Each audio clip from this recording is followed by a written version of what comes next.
We are underway at the Eastbourne Half Marathon. Myself, J Mills, will be in these stats, and D Mills will be in the Crown My Run stats, which you can see here. And just get ready to enjoy an incredible battle between us that I had no idea I was in until around 2k to go, when I got the shock of my life. I knew D Mills might be close to me, but I thought I'd put in enough effort that he wouldn't be. But he's a different beast, this boy. Moo Moo Meadows, just ahead of Damo here, will also play a prominent role. And you can also see our good old friend Alison in the pink. Back to me as we come off the grass onto the road and face the long, hard trek uphill. Well, it's not uphill until around 2k, but very gradually uphill, and then it starts to get a lot steeper as we hit Beachy Head, and we also will have a headwind for pretty much all of that. There I am in yellow from Damo's point of view, and even though we were in a headwind for the first 5 or 6k, I knew I should have a nice pack to run with, so that should block out at least some of the wind. And there's some 125 pacers just ahead that I scoot on round this slot and try and get on the back of. Damo being a little bit more conservative, sticking behind Ed for now, who's in the purple top, who I believe is going to be running with Alison today, so Damo might just stick behind these two until the Beastie Hill is done. And we also have company from the Polegate plodder in green, Mike, that some of you may remember from the New Haven 10k from around a month ago. You can hear that wind howling, but luckily I've got my pacers taking the brunt of it. 0.6k in, and Alison and Ed are making the decision to go ahead of the 130 pacers, and will Damo also follow them through? You can see me ahead, gradually easing away from Damo. And interestingly, Damo isn't making the decision to go with them for now. He knows the chunky boy hill is coming. He wants to keep that heart rate as low as possible, while I'm just ticking over behind the pacers, trying to just switch my mind off. And up this little bubba hill, I make a nice little overtake on yellow top. And as we approach 1k, my heart rate's only in the mid 150s, so I'm feeling very good. Mike might be getting away from me, but I'm sticking to 125 until at least halfway after the hill. Back to Damo, who's still sitting behind the 130 pacer, and we can get those 1 kilometer splits up now and see how far I am ahead. It was a 4 flat kilometer from me, a 4-minute 7 from D Mills, so I take an early 7-second lead, which I will keep updated on the bottom right of the screen. But it looks like Damo is not happy throwing 7 seconds away every kilometer, so he's right on the outside of the 130 pacer and just thinking about going through. And as he turns right, he has moved ahead and can set his eyes upon yellow top now. But what's this on the left? It's a Hastings runner in green, moving on through pretty swiftly, that I'm not sure Damo's going to want to go with for now, but that's okay. He will bide his time. You can see at the top left, 4 flat per kilometer they've been doing, so that's comfortably ahead of 130 pace. But it does look like yellow top will fall victim to D Mills. Yes, he will. Back on the road now, I reckon he'll be trying to ease on back behind Alison and Ed. But before he can get there, Orange Alphas also makes his move. Plenty of strong runners out here today. Back to me as we approach a mile, the pier glistening in the background, still with my 125 paces, all nicely in hand. You may notice that the overlay has changed from my previous clip. That's because I decided that the distance gauge looked a little bit weird on the other one, so I've moved to this, and it takes a long old time to render these files, and the first clip was 5 minutes, so I just couldn't be bothered to do it again. Please forgive me. Skipping to 2.5 kilometers now, and I was just starting to lose touch with the 125 paces. Moo Moo Meadows has moved through. Also the Hastings runner in green that overtook Damo a K back, he's also moved through. We're gradually going uphill now that I think you can just about see on the camera. Obviously we started off nearly sea level, we're now around 13 meters above sea level. And I'd put in a 3:58 second kilometer versus Damo's 4:03, and 3:58 is pretty much my PB speed of a 123. My heart rate 172.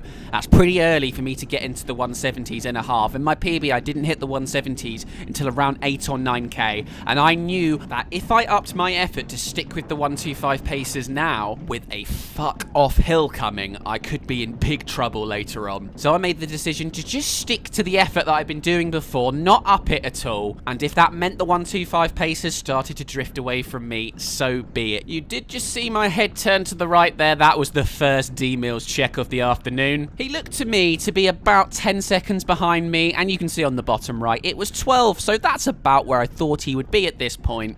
I'm pretty happy. Though slightly annoyed that I couldn't stick with the 125 paces, at least not closely. 3.3k now, and I'm just very slowly losing ground to them. That was just so annoying. They were just so close, but like, I'm not going to surge up behind them. That would be very silly. And look, I'd put in another 358. Well, Damo had put in a 407, so I'd moved up to being 21 seconds ahead of him. I'd kept pace.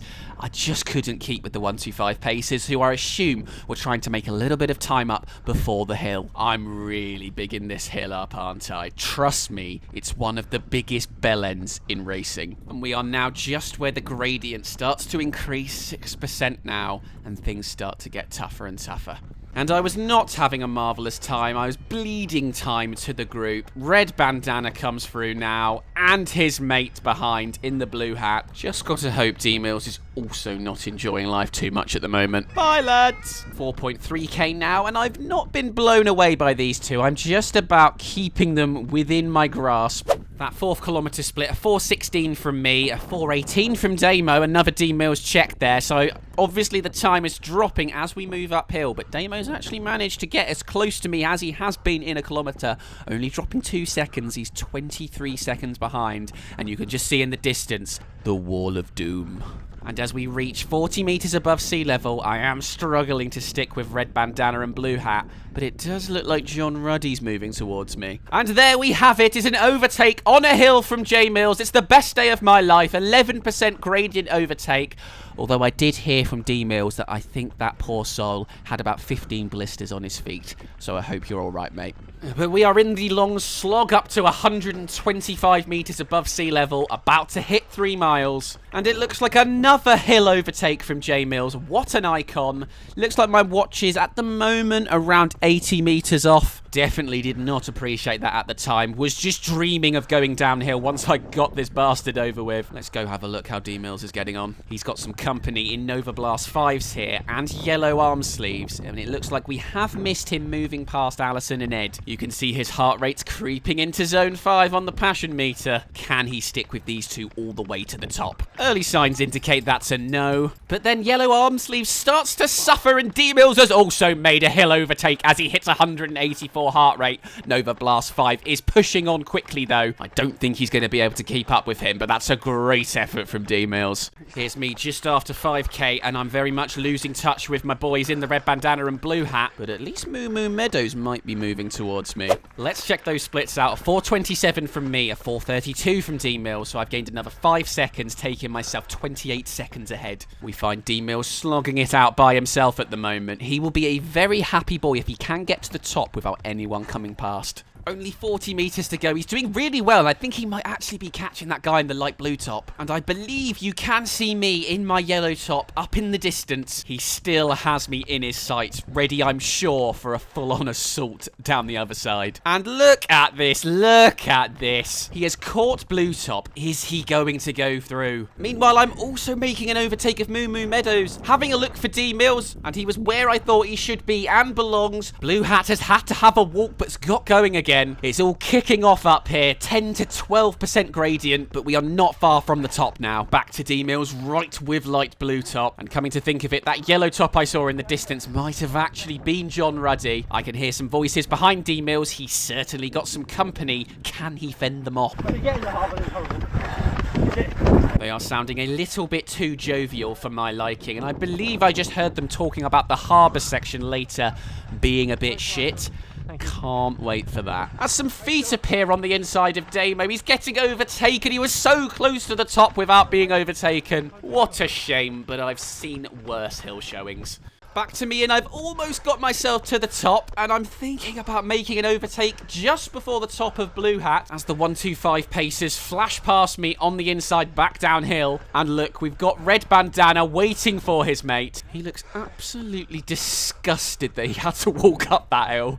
He's like, come on, mate, we've got a job to do. And there, as we head downhill, you can just make out in the distance D Mills' salmon pinky top disappearing into the distance. I've got a nice gap to him. red bandana, gesticulating. Come on, mate. Get your act together. Pretty harsh, really. He's obviously suffering pretty big at the moment, but hopefully in the next few hundred meters, he can rid that lactate acid from his body. Here is D-Mills coming to the top himself. Round he goes. And he has not seen off Light Blue Top. Has he got enough left in his legs to send it downhill like he usually can? He sees off Black Cap, who overtook him up the hill very quickly as the speed ramps up to 335 per kilometre. Although this guy in the red stripe has overtaken him, and Light Blue Top is easing away as well now. Further up, here is me stampeding downhill, around 330 per kilometre. We're past 6k now, so we can have a little look at the damage that was done in that last kilometre. A 5:02 from me versus a 5:13 for D-Mills, so that's the biggest swing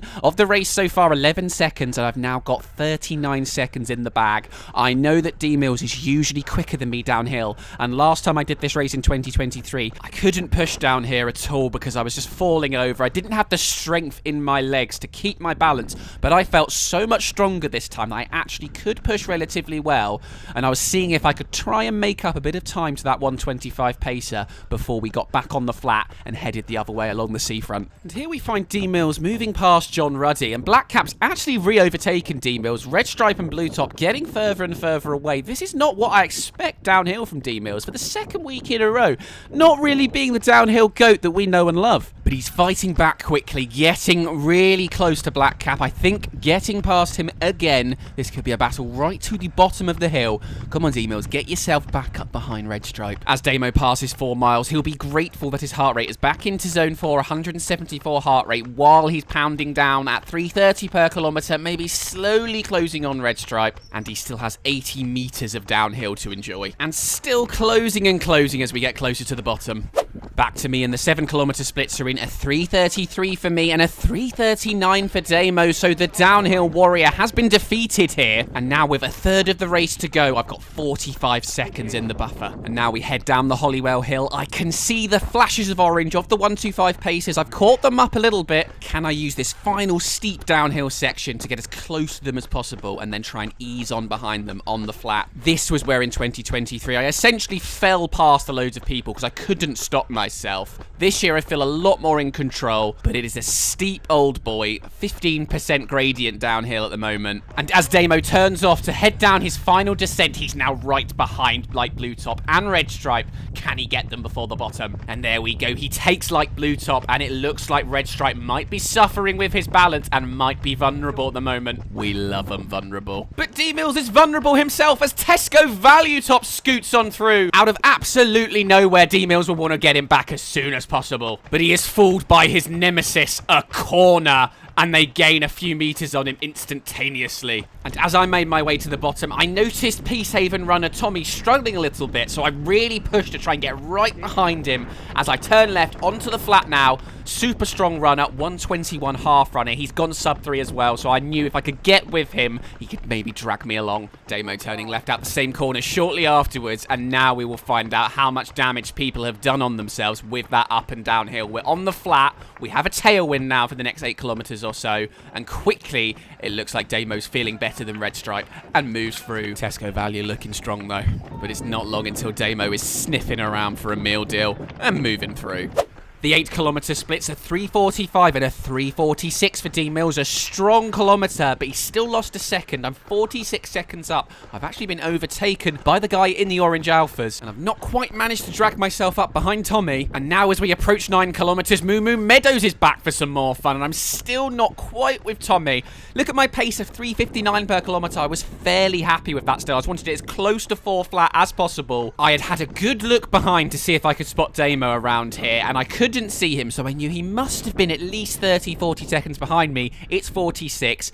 I knew, or I thought, if I kept doing 3:58 to 4 flat kilometres, there wasn't a chance he could get me. Was there? And halfway through the 9th kilometre, I had managed to get myself right behind Tommy. But look at the 5th kilometre split. A 4 flat from me. I was fairly content, but a 3:55 from Damo, and the swing towards him has started. It's 41 seconds now. Through the bandstand, a high five for PB Runner. Cheers, mate. And just before 10 kilometres, it was like I subconsciously knew the onslaught was coming from D-Mills. I didn't. I really moved through to try and take a little bit of the work from Tommy, as he'd been doing it for the last kilometre. So I thought we'd sort of swap and change for a bit as we were about to head under the pier. Moo just ahead there. Back to Damo just before the bandstands. He's got someone on his left here I can't quite see, and a glorious little shot of the beard. There he is Hastings Runner in green. Damo also give a high five to the PB Runner up here. Go on, Damo. Go on, Damo. Damo! Too bloody focused on ruining my life. Damo heading under the pier now. I think he's running pretty much side by side with the Hastings Runner in green. Look at his heart rate, 181. He is working very hard now to catch up to me. This 10th kilometre split's going to be interesting. And there we are, and it's a bold statement from J Mills. A 3:55, a 3:59 for D Mills, and I've claimed back 4 seconds. You're going to have to work harder than that, D Mills. As Hastings Runner pokes himself back ahead. Meanwhile, I was having a great time at the moment. I was actually running side by side with the lead female, and she was getting lots and lots of that. Lots and lots of, woo, first female! And I could just sort of sit there and take it all in. Imagine they, look. First lady, yeah, I'm first lady. I wasn't. But I enjoyed this bit as well, because they were like, oh, Jackie. And then she said to me, I've got not a sausage who that was. But yeah, it was really quite good vibes at the moment. The pace, 3:49 per kilometre. All the adrenaline from these people was really spurring me on. And it was a really enjoyable few kilometres of the race. And you could tell with the 11 kilometre split, 3:53 for me. Still a very strong 3:56 for Damo. But that means 3 seconds to me. We are 48 seconds ahead of Damo with 10 kilometres to go. As we went through this drink station, though, I lost my support as the First Lady, you can just about see in the background there, she stopped for a bit of water, so then was around 6 or 7 seconds behind me. And I just never really recovered to running quite as quickly after that, which I do partly blame this stupid ramp for. I remember as I hit the ramp 600 metres into the 12 kilometre, my average pace for this kilometre was around 3:55 per kilometre. But then as I got to the top, it just drifted towards the 4s, and I never really saw the 3s much again on my watch as D-Mill started Operation Barbarossa on me. It looks like he fancies a piece of Team 247, and look, just ahead, it's red bandana and blue hat from earlier, and it does not take him very long to get up behind them. And 100 metres later, he's passed.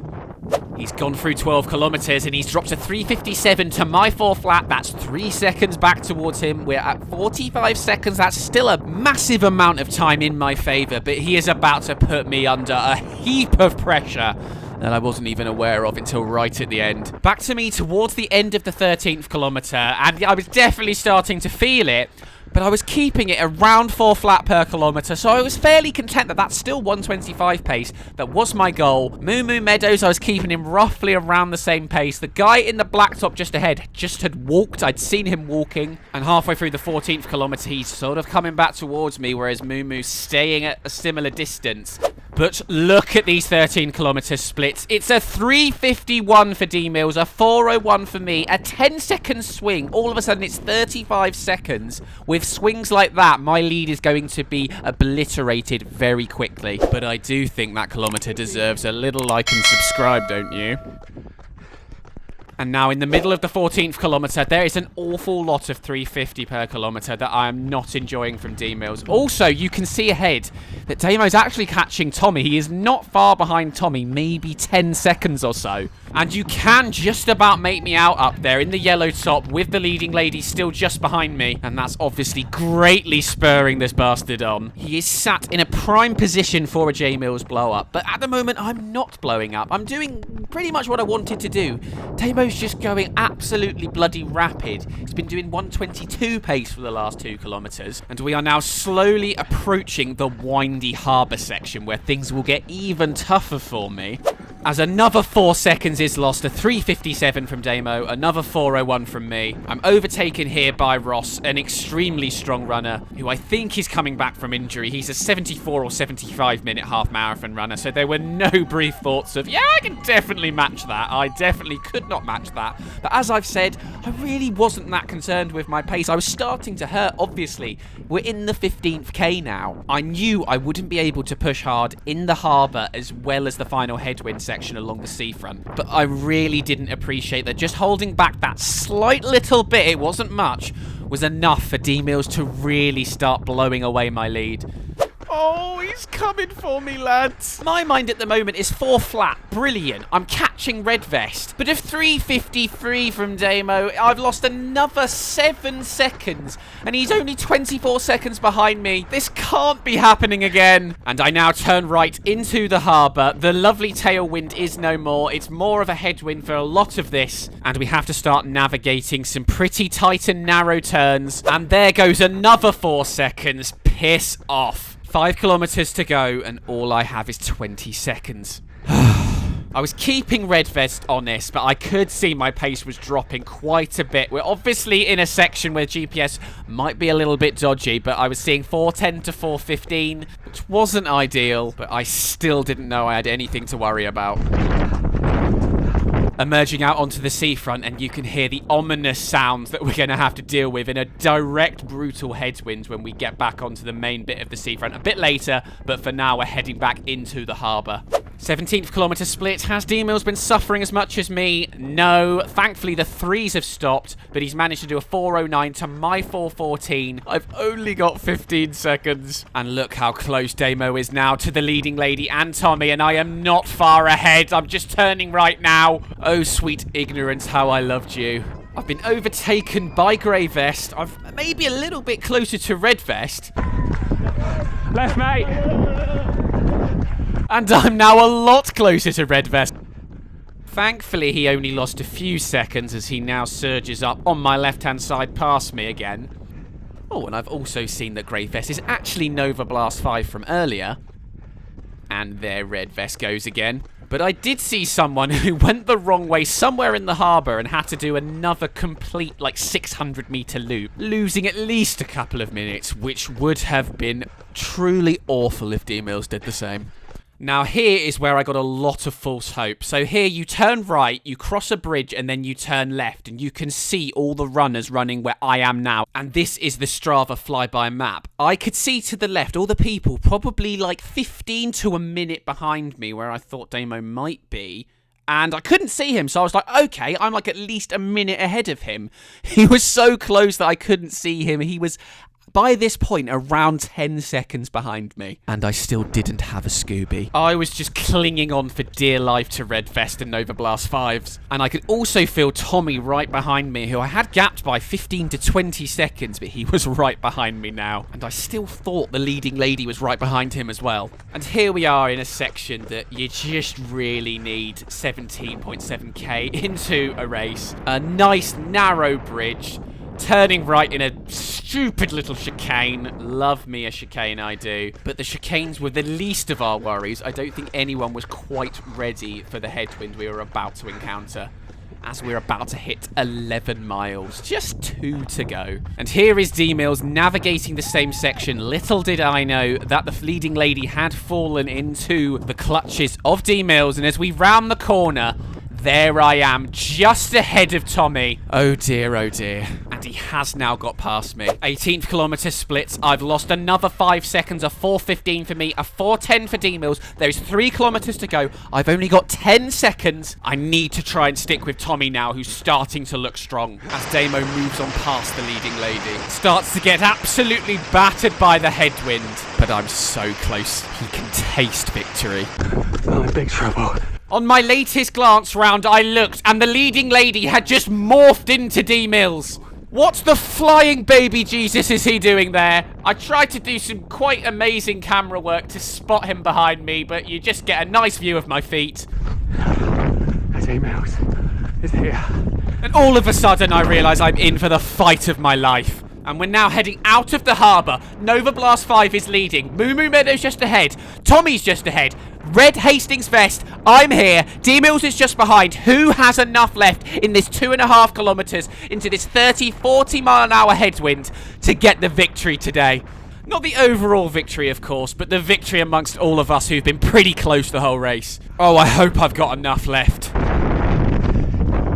Listen to the wind roaring.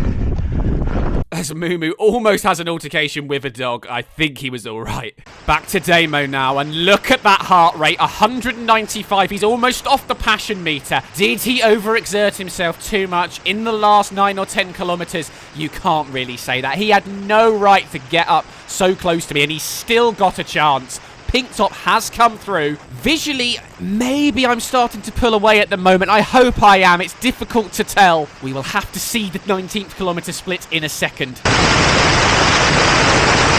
That bloody wind, though.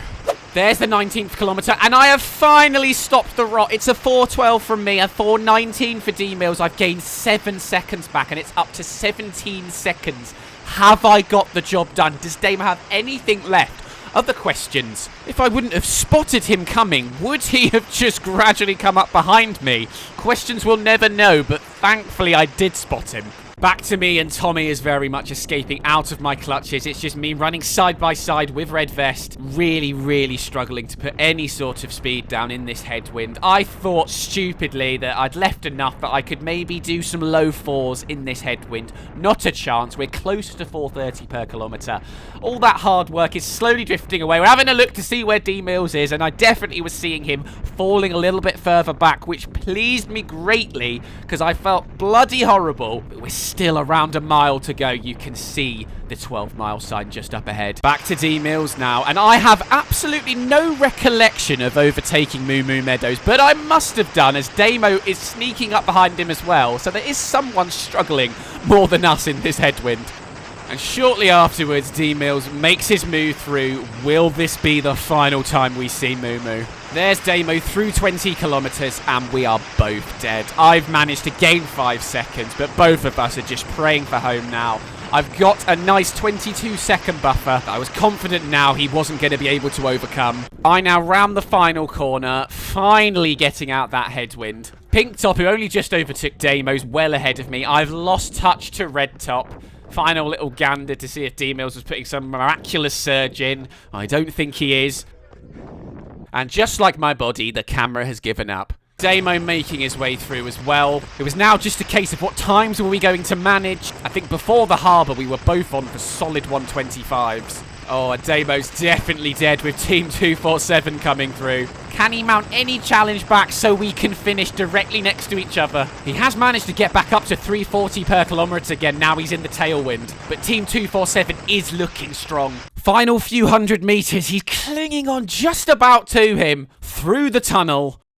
His camera cuts out too, but luckily we got some footage from elsewhere. Here's Damo pushing to try and get him at the end. He has a little glance behind him. I think he's probably got Damo covered here. He comes in, and we'll have a little look at the times. And thank you, Byron Roberts, for recording that for me. He is running for my dream on YouTube. Official finishing times are 1:27.11 for me, 26 seconds behind, 1:27.37 for D-Mills, 25th, 23rd for me. I don't think it quite would have been as painful if I slipped into the 26s as slipping into the 27s. That's very frustrating, but at least Damo didn't beat me. This is the time difference between me and Damo during the run. Gaining time at the start, up to around 45 seconds ahead of him, holding steady until halfway and then impounding the pavement, catching me up to around 11 miles when at the closest it says here, only 5, 6, 7 seconds. And then in that headwind, I managed to just about evade him. Thank you so much for watching, everyone. We will be back very soon with some park runs. And if you want more D-Mills versus J-Mills action, you've only got to wait a month for the Hastings Half Marathon. We will see you then.